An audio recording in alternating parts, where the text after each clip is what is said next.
पांच पहर कर्म किया, तीन पहर सोए, एको घड़ी ना हरि भजे, तो मुक्ति कहाँ से होए। जय श्री हरि। विष्णु भगवान की जय। आप सभी का मेरे YouTube चैनल भक्ति सागर में पुनः स्वागत है। हम अपने चैनल पर पूरे आषाढ़ मास में प्रतिदिन के महात्म्य डालकर भगवान श्री हरि के चरणों को नमन करेंगे। आप सभी इस श्रृंखला में हमारे साथ रहें। आषाढ़ मास में भगवान विष्णु की भक्ति से ऐसे ही निरंतर जुड़े रहने के लिए कृपया चैनल को सब्सक्राइब अवश्य कर लें। वीडियो यदि पसंद आए तो लाइक एंड शेयर भी किया करें। पुनः भगवान विष्णु का मन में स्मरण करते हुए व भगवान श्री हरि व माँ लक्ष्मी के चरणों में वंदन करते हुए शुरू करते हैं आज का अपना वीडियो। भगवान जगन्नाथ के एक अन्य भक्त की कहानी सुन लेते हैं। श्री जगन्नाथपुरी धाम में एक भक्त रहते थे जिनका नाम मणिदास माली था। फूल माला बेचकर जो कुछ मिलता था उससे वे साधु ब्राह्मणों की सेवा करते थे। दीन दुखियों को, भूखों को भी दान करते थे और अपने कुटुंब का भी कार्य चलाते थे। अक्सर ज्ञान मणिदास ने नहीं पाया था, पर यह सच्ची शिक्षा उन्होंने ग्रहण कर ली थी कि दीन दुखी प्राणियों पर दया करनी चाहिए और दुष्कर्मों का त्याग करके भगवान का भजन करना चाहिए। संतों में इनका बहुत भाव था और नित्य मणिराम जी सत्संग में जाया करते थे। मणिराम का एक छोटा सा खेत था जहाँ पर वह सुंदर फूल उगाते थे। मणिराम माली प्रेम से फूलों की माला बनाकर जगन्नाथ जी के मंदिर के सामने ले जाकर बेचने के लिए रखता। एक माला सबसे पहले भगवान को समर्पित करता और शेष मालाएं भगवान के दर्शनों के लिए आने वाले भक्तों को बेच देता। फूल मालाएं बेचकर जो कुछ धन आता उससे साधु संत गो सेवा करता और बचे हुए धन से अपने परिवार का पालन पोषण करता था। कुछ समय बाद मणिदास के स्त्री पुत्र एक भयंकर रोग की चपेट में आ गए और एक एक करके सबका परलोकवास हो गया।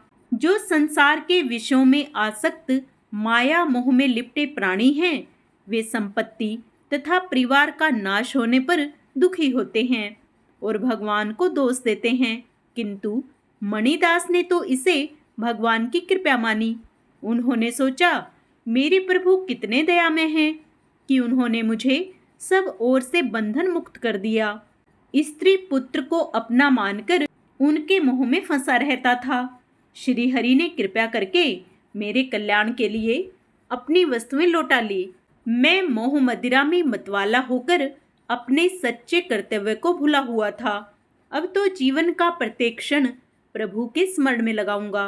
मणिदास अब साधु के वेश में अपना सारा जीवन भगवान के भजन में ही बिताने लगे।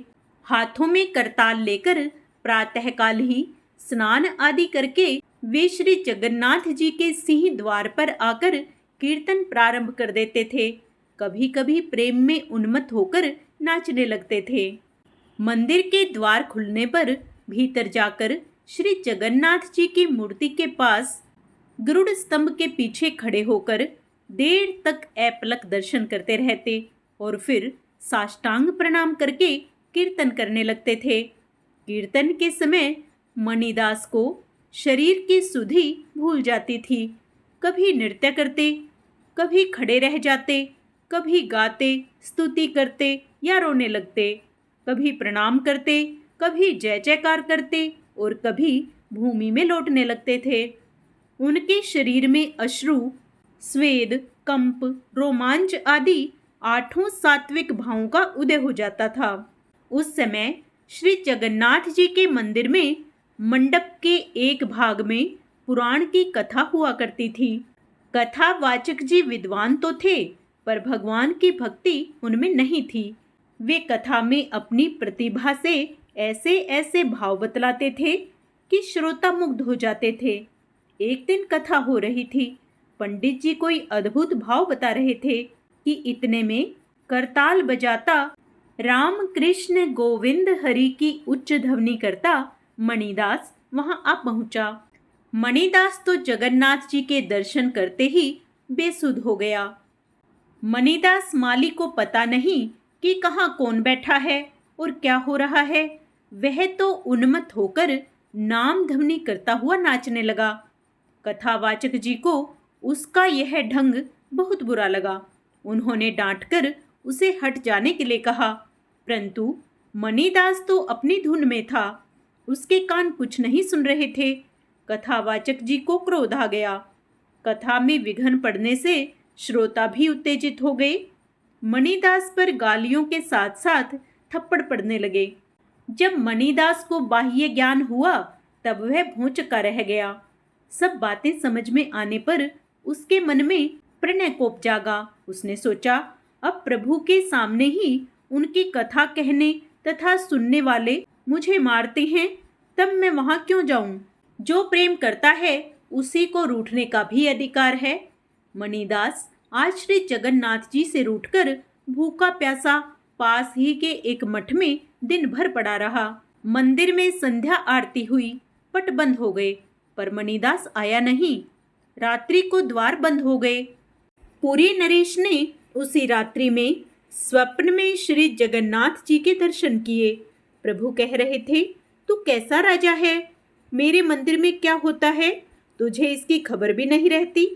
मेरा भक्त मणिदास नित्य मंदिर में करताल बजाकर नृत्य किया करता है। तेरे कथावाचक ने उसे आज मारकर मंदिर से निकाल दिया। उसका कीर्तन सुने बिना मुझे सब फीका जान पड़ता है। मेरा मणिदास आज मठ में भूखा प्यासा पड़ा है। तू स्वयं जाकर उसे संतुष्ट कर। अब से उसके कीर्तन में कोई विघ्न नहीं होना चाहिए। कोई कथावाचक आज से मेरे मंदिर में कथा नहीं करेगा। मेरा मंदिर तो मेरे भक्तों के कीर्तन करने के लिए सुरक्षित रहेगा। कथा अब लक्ष्मी जी के मंदिर में होगी। उधर मठ में पड़े मणिदास ने देखा कि सहसा कोटि कोटि सूर्यों के समान शीतल प्रकाश चारों ओर फैल गया है। स्वयं जगन्नाथ जी प्रकट होकर उसके सिर पर हाथ रखकर कह रहे हैं, बेटा मणिदास, तू भूखा क्यों है?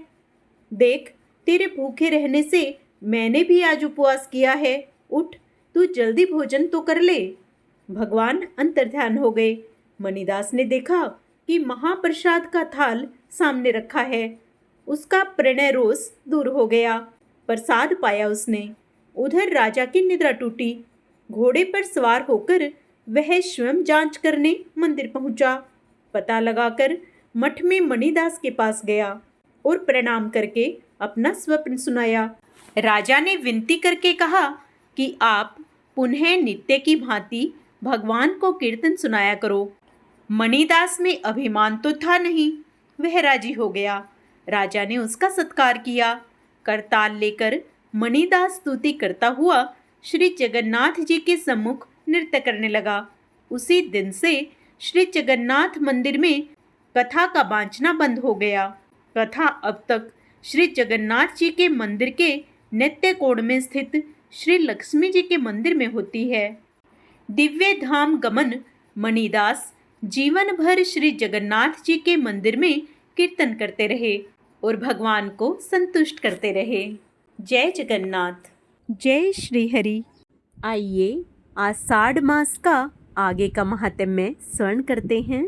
श्री मैत्रेय जी बोले, हे मुने, मैंने आपसे जो कुछ पूछा था वह सब आपने वर्णन किया।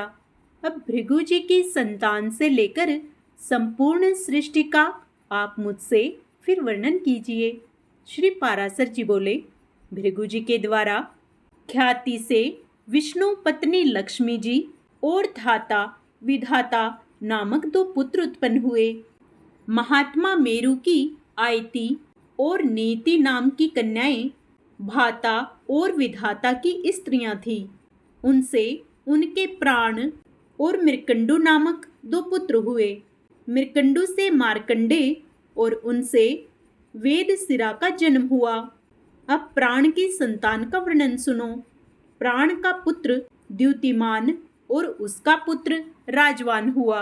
हे महाभाग, उस राजवान से फिर भृगु वंश का बड़ा विस्तार हुआ।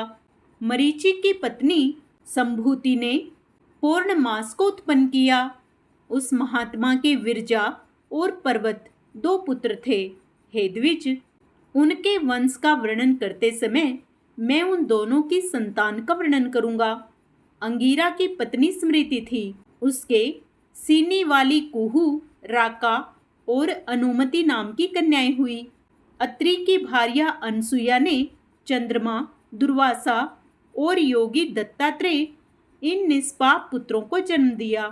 पुलस्त्य की स्त्री प्रीति से दत्तोलिका का जन्म हुआ, जो अपने पूर्व जन्म में स्वयंभू मनवंतर में अगस्त्य कहा जाता था।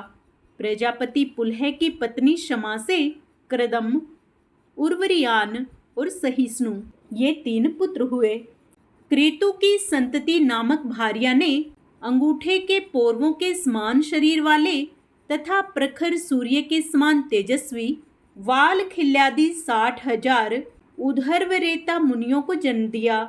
वशिष्ठ की ऊर्जा नामक स्त्री से रज, गोत्र, उधर बाहु, सवन, सुतपा, अनघ और शुक्र ये 7 पुत्र उत्पन्न हुए। ये निर्मल स्वभाव वाले समस्त मुनिगण तीसरे मनवंतर में सप्तऋषि हुए।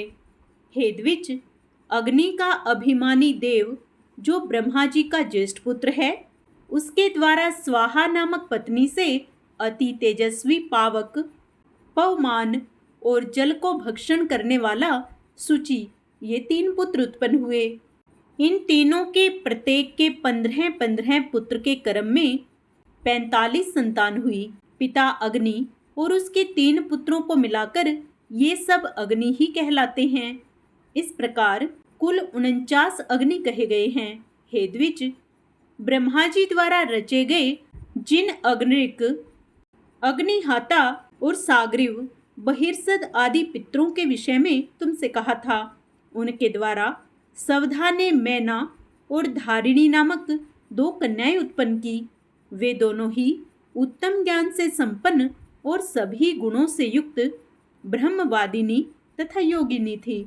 इस प्रकार यह दक्ष कन्याओं की वंश परंपरा का वर्णन किया। जो कोई श्रद्धा पूर्वक इसका स्मरण करता है वह निसंतान नहीं रहता। श्री पाराशर जी बोले, हे मैत्रेय, मैंने तुम्हें स्वयंभू मनु के प्रियव्रत एवं उत्तानपाद नामक 2 महाबलवान और धर्म के पुत्र बतलाए थे। हे ब्राह्मण, उनमें से उत्तानपाद की प्रियसी पत्नी सुरुचि से पिता का अत्यंत लाडला उत्तम नामक पुत्र हुआ। हे द्विज, उस राजा की जो सुनीति नामक राजमहिषी थी, उसमें उसका विशेष प्रेम ना था। उसका पुत्र ध्रुव हुआ। एक दिन राज सिंहासन पर बैठे हुए पिता की गोद में अपने भाई उत्तम को बैठा देख ध्रुव की इच्छा भी पिता की गोद में बैठने की हुई, किंतु राजा ने अपनी प्रेयसी सुरुचि के सामने गोद में चढ़ने के लिए उत्कंठित होकर प्रेमवश आए हुए उस पुत्र का आदर नहीं किया। अपनी सौत के पुत्र को गोद में चढ़ने के लिए उत्सुक और अपने पुत्र को गोद में बैठा देख सुरुचि इस प्रकार कहने लगी, अरे लल्ला, बिना मेरे पेट से उत्पन्न हुए किसी अन्य स्त्री का पुत्र होकर भी तू व्यर्थ क्यों ऐसा बड़ा मनोरथ करता है? तू अविवेकी है, इसलिए ऐसी अलभ्य उत्तमोत्तम वस्तु की इच्छा करता है। आज का अध्याय यही समाप्त होता है। आगे का अध्याय हम अपने कल के वीडियो में करेंगे। पूर्ण पुण्य लाभ प्राप्त करने के लिए आप उसे भी अवश्य श्रवण करें। जय श्री हरि। भगवान विष्णु को प्रसन्न करने के लिए आइए अब विष्णु चालीसा का पाठ करते हैं। विष्णु सुनिए विनय, सेवक की चितलाए, कीरत कुछ वर्णन करूं, दीजिए ज्ञान बताए। नमो विष्णु भगवान खरारी, कष्ट न सावने अखिल बिहारी, प्रबल जगत में शक्ति तुम्हारी, त्रिभुवन फैल रही उजियारी। सुंदर रूप मनोहर सूरत, सरल स्वभाव मोहिनी मूरत, तन पर पीतांबर अति सोहत, बैजंती माला मन मोहत। शंख चक्र कर गदा विराजे, देखत दैत्य असुर दल भाजे, सत्य धर्म मद लोभ न गाजे, काम क्रोध मद लोभ न छाजे। संत भक्त सज्जन मन रंजन, धनुज असुर दुष्टन दल गंजन, सुख उपजाए कष्ट सब भंजन, दोष मिटाए करत जन सज्जन। पाप काट भव सिंधु उतारण, कष्ट नाश कर भक्त उबारण, करत अनेक रूप प्रभु धारण, केवल आप भक्ति के कारण। धरणी धेनु बन तुम्ही पुकारा, तब तुम रूप राम का धारा, भारे उतारे असुर दल मारा, रावण आदिक को संहारा। आप वाराह रूप बनाया, हिरणाक्ष को मार गिराया, धर्म तस्य तन सिंधु बनाया, 14 रत्नन को निकलवाया। अमिलख असुरन द्वंद बचाया, रूप मोहिनी आप दिखाया, देवन को अमृत पान कराया, असुरन को छवि से बहलाया। वेदन को जब असुर डुबाया, कर प्रबंध उन्हें ढूंढवाया, मोहित बनकर खल ही नचाया, उस ही कर से भस्म कराया। असुर जलंधर अति बलदाई, शंकर से उनकीन लड़ाई, हार पार शिव सकल बनाई, कीन सती से छल खल जाई। सुमिरन कीन तुम्हें शिवरानी, बतलाई सब विपत कहानी, तब तुम बने मुनीश्वर ज्ञानी, वृंदा की सब सूरति भुलानी। देखत 3 धनुज सैतानी, वृंदा आए तुम्हें लपटानी, हो स्पर्श धर्म क्षति मानी, हना असुर उर शिव सैतानी। कूर्म रूप धर सिंधु मझाया, मंद्राचल गिरि तुरंत उठाया, शंकर का तुम फंद छुड़ाया, भस्मासुर को रूप दिखाया। तुमने ध्रुव प्रहलाद उबारे, हिरणाकुश आदिक खल मारे, गणिका और अजामिल तारे, बहुत भक्त भव सिंधु उतारे। हरहु सकल संताप हमारे, कृपया करहु हरि सिरजनहारे, देखहूँ मैं निज दर्श तुम्हारे, दीन बंधु भक्तन हितकारे। चाहता आपका सेवक दर्शन, करहु दया अपनी मधुसूदन, जानो नहीं योग्य जब पूजन, होए यज्ञ स्तुति अनुमोदन। शील दया संतोष सुलक्षण, विदित नहीं व्रत बोध विलक्षण, करहूँ आप किस विधि पूजन, कुमति विलोक होत दुख भीषण। करहूँ प्रणाम कौन विधि सुमिरन, कौन भांति मैं करहूँ समर्पण, सुर मुनि करत सदा सेवकाई, हर्षित रहत परम गति पाई। दीन दुखिन पर सदा सहाई, निज जन जान लेव अपनाई, पाप दोष संताप नशाओ, भव बंधन से मुक्त कराओ। सुत संपत्ति दे सुख उपजाओ, निज चरणन का दास बनाओ, निगम सदा ये विनय सुनावे, पढ़े सुने जो जन सुख पावे। इति श्री विष्णु चालीसा। विष्णु भगवान की जय। जय श्री हरि।